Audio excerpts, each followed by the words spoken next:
Hey guys, so far in this series I haven't reviewed a bad game. Well, that is about to change, as we are going to take a look at The Amazing Spider-Man 2 on the original Game Boy. The first warning sign is that this game was created by LJN, a company notorious for producing terrible video game adaptations of popular licenses. That said, it's a sequel. They've had time to make mistakes with the first game, and so now with the second game they can create the ultimate handheld Spider-Man experience. Right? Wrong. Very, very wrong. First, let's talk about the controls. As the Game Boy only has a D-pad and 2 action buttons, the developers had to come up with clever ways of incorporating the full extent of Spider-Man's abilities. This meant that the buttons had to do different things depending on different factors. For example, the A button makes you punch, but if you hold down the A button you will shoot a strand of diagonal webbing. Alternatively, if you are crouching and pressing the A button, you will shoot a ball of webbing which can stun some enemies. Or if you're pressing up an A, you will shoot some webbing directly above yourself. The B button makes you do a jump kick. There's not really any ordinary jump. If you double tap B, you can then do a double jump. To grab onto a wall, you need to perform a double jump.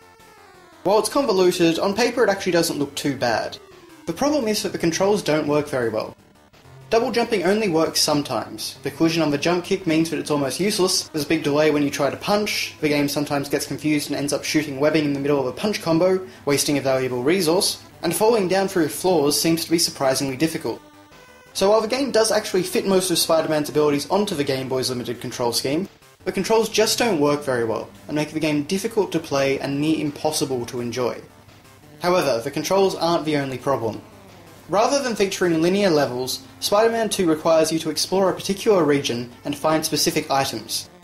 The first half of the game is basically a large confusing fetch quest. This design actually could be very interesting. I suppose you could almost say it's a distant precursor to the 3D Spider-Man games, where you're exploring a sandbox environment. Sadly, here it's just tedious, frustrating, and cryptic. To do this review, I had to look up a walkthrough. It also doesn't help that you only have 3 lives to get through the entire game. Game over means starting back at the beginning. No save feature here. So let's give an example of how the start of the game progresses. So if you go right in the first area, you'll find a hole. Inside the hole is a crowbar. After you exit the hole, you can use the crowbar to open a door to your right, which at the top features an access card. Now if you continue to go right, you'll end up dying on an instant kill electric fence. So you've got to go left and fight the hobgoblin. Now you've got to attach yourself to his glider with webbing, which is easier said than done. This will make him crash and allow you to start fighting him. Once he goes down, you'll get a door key. You then have to find the locked building, inside which you'll come across an oil can.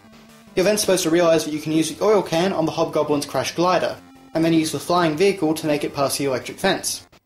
As time goes on, things get more difficult but also more straightforward. It wouldn't surprise me if the confusing nature of the beginning of the game was just to prevent kids from beating it too quickly. If you're skilled enough and know what you're doing, the game can be beaten in under half an hour, and there's no replayability. Okay, so the game is bad, but what about the presentation? Musically, there's barely anything to discuss.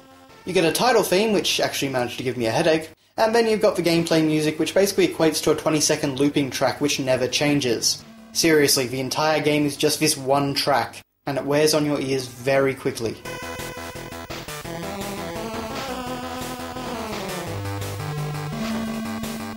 The graphics aren't too bad for the original Game Boy, and the environments feature a good amount of detail. Spidey's animations also aren't bad.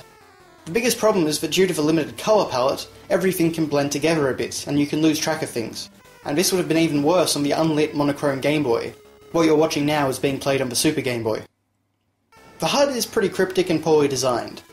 The first square is where your current item appears, the second shows how much webbing you have left, the third just shows Spider-Man, his spider sense goes off sometimes, the fourth shows your health in the form of a heart, the fifth is a ruler, which is supposed to be the boss's health bar, the sixth is a weight with a number on it, and the seventh tells you how many lives you have left. There are also a few cinematic sequences with comic book style panels, which look pretty nice and tell the story well, although there's not much of a story here anyway. So in the end, Amazing Spider-Man 2 is a cryptic and poorly built game, which features terrible controls and mind-numbingly repetitive music. It does have some neat ideas and the graphics aren't bad, but when it gets right down to it, the game simply isn't fun.